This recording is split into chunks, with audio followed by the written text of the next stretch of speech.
व्यासाय विष्णुरूपाय व्यासरूपाय विष्णवे नमो वै ब्रह्मनिधये वासिष्ठाय नमो नमः अविकाराय शुद्धाय नित्याय परमात्मने सदैकरूपरूपाय विष्णवे सर्वजिष्णवे यस्य स्मरणमात्रेण जन्म संसारबन्धनात् विमुच्यते नमस्तस्मै विष्णवे प्रभविष्णवे ॐ नमो विष्णवे प्रभविष्णवे श्रीवैशम्पायन उवाच श्रुत्वा धर्मानशेषेण पावनानि च सर्वशः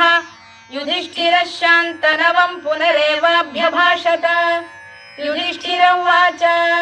किमेकम् दैवतम् लोके किं वाप्येकम् परायणम् स्तुवन्तः कङ्कमर्चन्तः प्राप्नुयुर्मानवा शुभम्